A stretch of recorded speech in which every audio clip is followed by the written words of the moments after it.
તો જય માતાજી મિત્રો, હું છું આજાસુ અને તમારું સ્વાગત છે આપણા 22મા દિવસના મિની વ્લોગ. આજે બહાર નીકળ્યો તો મસ્ત તડકો હતો. કેટલા દિવસ પછી તડકો જોયો ભાઈ.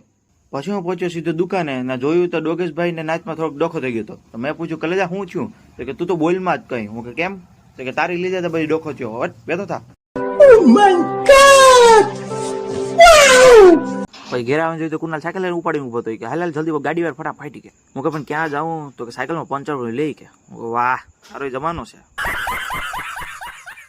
પછી બે નાદાન છોકરા બેવડે મોટો સાયકલનો વજન ઉઠાવી ને મૂકી આવ્યા પંચર વાળાની ત્યાં. ઘરે આવીને બે ચાલુ કર્યું દડે કેચ રમવાનું ને જો હેઠો દડો ગયો તો લેવા કોઈ જાતું છે નહીં. પછી ત્યાં મેળ્યું પર મોસમ સારો હતો એટલે આપણે વાળ સીધા કરી લે થોડા કાઢા આવ્યા. પછી નીચે આવીને પાછા આપણે નાઈ ધોઈને થઈ ગયા છે ત્યાર નાઈને એટલે ધોઈને નહીં.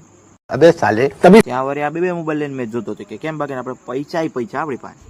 પછી દુકાન પૂગે તો આ કલેજ આપણી પાસે આવી ગયો કે સોરી યાર કલેજા સવાર માટે નાઇટમાં ડોખો અમારે લીધો છે તો મેં તારું નામ ચડાવી દીધું. સોરી હો ભાઈ કે તો એ બેઠો હું કે કઈ વાંધો નહીં તો થાય રાખે હવે આપણે.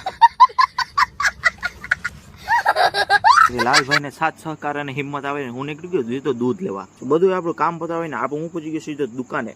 પછી મારે જમવાનું બાકી હતું એટલે હું સીધો બની ગયો રસોઈયો ઘર આવીને. રસોઈયો તો બનવું પડે ને કારણ કે બટેટા ચિપ્સ ખાવાનું મન થયું એટલે હું બની ગયો સીધો રસોઈયો.